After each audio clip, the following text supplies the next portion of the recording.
In the final weeks of World War II, chaos reigned across Europe as the Allies advanced, and Germany's defeat became increasingly certain. Hans Schmidt, a young German soldier, found himself in a nightmarish situation. He had been drafted into the army, eager to serve his country, but the reality of war had shaken him to his core. Hans was stationed in a small town in Germany where the air was thick with tension. Fear gripped the hearts of soldiers and civilians alike as news of imminent battles spread. In just 72 hours, the destruction that unfolded was staggering. Bombing raids rained down, leaving many buildings crumbled and lives shattered. People scurried for cover, their faces etched with terror. Seeing the devastation around him, Hans felt a deep sense of dread. He had witnessed the brutalities of war firsthand, friends lost in combat, innocent lives snuffed out, and the constant noise of gunfire that marked every day. It became clear to him that this was not the glory he had imagined. Rather, it was a landscape of despair and loss. Determined to avoid fighting at all costs, Hans began to think of ways to survive. He spent his nights awake, listening to the sounds of battle and contemplating his next move. He felt a heavy weight on his shoulders as he looked at his comrades, some eagerly preparing for the next fight, filled with blind loyalty to a cause that seemed lost. One evening, as he sat in a dimly lit barrack, he overheard a group of soldiers discussing plans to defend their position. Hans couldn't help but feel a pang of fear. The thought of facing another battle made his stomach turn. Instead of joining in, he found himself withdrawing, seeking ways to blend in with the chaos without taking up arms. With the loud explosions and cries of soldiers echoing in the distance, Hans decided to take a risk. He slipped away from his unit under cover of darkness, not far from his post. The shadows felt like a refuge, and he thought that maybe he could find a way to surrender or even escape entirely. As he navigated the war-torn landscape filled with debris, abandoned vehicles, and frightened townspeople, he felt more alive than ever, even amid such destruction. This was not about loyalty to the flag anymore. It was about his survival and the humanity he still clung to. He remembered his family back home, worried for him, and the normal life he once had. His hands trembled at the thought of never seeing them again. This fear strengthened his resolve to avoid any battle. As days passed, the pressures around him intensified. Allies were closing in, and news of heavy fighting near his location grew. Hans made friends with fellow soldiers who also felt lost and afraid. They shared whispered conversations about the war and their hopes of returning home safely. Each night was a gamble. They all wanted to live, but the fear of being caught as deserters was ever present. They didn't want to let their families down, but the war felt like a sinking ship. Hans became adept at finding hiding places whenever he could, always listening for the sounds of gunfire to gauge when it was safe to move. He understood that every hour spent avoiding combat was a precious gift of time, a chance to return to a semblance of normalcy. The internal battle was just as fierce as the one raging outside. The pull of duty weighed heavily against his desire to survive. As the war dragged on, Hans learned that sometimes survival meant standing still and fading into the shadows rather than charging towards the battlefield. Throughout the war, the Wehrmacht, the unified armed forces of Nazi Germany, had a reputation for discipline and fearlessness. Soldiers were trained to follow orders without question, instilled with a sense of pride in their military might. However, as the Allied forces advanced through Europe, the atmosphere began to shift. News of devastating defeats and retreat started to creep into the barracks, slowly replacing bravado with fear. Hans Schmidt felt this change deeply. He watched as fierce soldiers, who had once seemed unshakable, began to show signs of doubt. Conversations among his comrades shifted from talk of victories to whispered worries about their fate.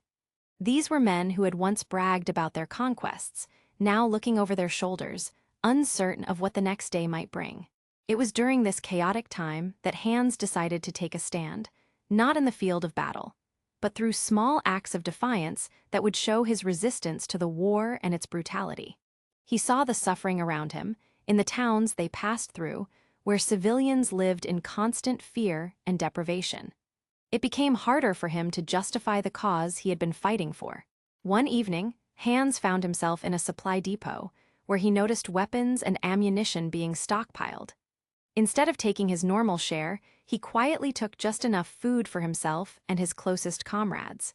His heart raced as he passed by the weapons, knowing the reality of what they were designed to do. Distributing food to starving civilians became a silent mission for him, even at the risk of punishment if caught. He also began to gather small groups of fellow soldiers, those who felt the same dread. They would sit in secret corners, hidden from commanding officers, sharing their fears, dreams, and hopes for a future without war. These gatherings were a lifeline for Hans, creating a sense of community amidst the chaos. Together, they discussed ways to avoid further fighting and resist the orders given to them, however subtly. One day, Hans came across a family whose home had been destroyed. The sight of the distraught parents holding their children moved him deeply. He felt a surge of anger and compassion, compelling him to help. Gathering a few supplies, he worked with his friends to discreetly deliver food and blankets to families in need. It was a small act, but it felt monumental amid the desperation. As the weeks passed, these defiant acts began to catch on among his peers. More soldiers, disillusioned with the war, started to join hands in his efforts. Their mission became one of humanity, showing kindness in a time when cruelty seemed to reign. They would leave small supplies in hidden spots, tree hollows, or near abandoned homes where civilians could find them safely. In the face of overwhelming odds, Hans realized that even the smallest acts of courage could flicker like flames in the dark. Though he didn't face an enemy soldier in combat, he fought his own battles each day by choosing empathy over anger, compassion over blind loyalty. Each day he avoided fighting felt like a victory of its own. The soldiers around him began to understand that their survival was not just about following orders. It was also about finding their own humanity in the face of destruction. Hans became a quiet leader, demonstrating that resistance could take many forms, even if it didn't involve a weapon. He had found a purpose outside the battlefield, a cause worth fighting for in a time when so many had lost their way. In a critical moment, Hans received orders that would change everything. He was instructed to join his unit on the front lines, a place he dreaded more than anything. Like many soldiers, he felt the pressure to comply with the commands of his superiors. However, instead of obeying without question, he decided to take a different path. Hans had spent a lot of time observing the morale of his fellow soldiers. Many were just as disillusioned with the war as he was. They were weary of the endless fighting and destruction. With this in mind, Hans meticulously planned his next move. He wanted to sabotage the Wehrmacht from within, not with violence, but by undermining the authority of their commanders. In the dim light of the barracks at night, Hans began to secretly communicate with other soldiers who felt the same way he did. He'd gather around with a few trusted friends, speaking in hushed tones about their shared doubts. They talked about their fears of returning to the front, the futility of the war, and what it meant to be a soldier in these troubling times. Together, they started to see a glimmer of hope. Over the course of 72 hours, they rallied more soldiers to their cause. Each conversation was a step towards creating a united front against what they felt were misguided orders. They knew they had to be cautious. The risk of being discovered was high and the consequences severe. But the urgency of their mission fueled them. Their strategy was simple yet impactful. They brainstormed a series of small actions they could take to disrupt the chain of command. Some would refuse to engage in unnecessary patrols, while others would misplace equipment or stalls in reporting back from tasks. The aim was not to cause harm, but to slow things down, enough to make their leaders think twice about their orders. They created a plan that emphasized unity and stealth. Each member had a specific role. Some would distract the officers, while others executed their tasks. They even devised a way to communicate secretly, sharing messages through coded notes left in designated locations around the camp. It was an intricate dance of rebellion, and it felt thrilling to them, a breath of fresh air in the oppressive environment of war. As time passed, Hans noticed a shift in the atmosphere among his fellow soldiers. They felt empowered in a way they hadn't in a long time. Instead of feeling like mere pawns being pushed around, they began to believe they could make choices, however small. The camaraderie they built during this process reinforced their resolve. Though they were scared, the courage to stand against their orders gave them a sense of purpose. It was no longer about loyalty to a failing regime, but about supporting each other and protecting their humanity. Hans knew this was a risky venture, but the thought of fighting on the front lines filled him with dread. He felt that by taking these small steps, they could make a real difference. Even if it was just a slight shake in the foundations of their command, it was worth it. In the end, Hans and his group understood that sometimes standing up means taking a different kind of action. As they executed their plan, they felt a weight lift off their shoulders. They were no longer simply soldiers. They had become men willing to risk everything for a chance at a different future. During the 3 days that followed, Hans and his group put their plan into action. They knew that every small step could help disrupt the order of things, and they were ready to take risks. First, they began spreading false information among their unit. Hans and his friends whispered rumors about changes in troop movements or about conflicts that would arise if they followed certain orders. These little lies created confusion and hesitation. Many soldiers started to question the orders they received, unsure of what the real instructions were. By planting seeds of doubt, Hans's group aimed to undermine the confidence of their superiors. Next, they looked for opportunities to persuade fellow soldiers to refuse orders. With the atmosphere growing tense, many soldiers were already feeling fragile about the war. Hans approached those who seemed disillusioned, encouraging them to stand with the group.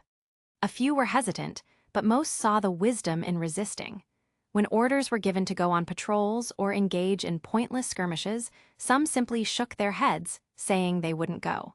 As these refusals picked up momentum, confusion escalated among the ranks. The commanding officers soon started to notice that not all their orders were being followed. Instead of fighting together, they found their own men standing quietly in defiance. This small act of rebellion sent shockwaves through their chain of command.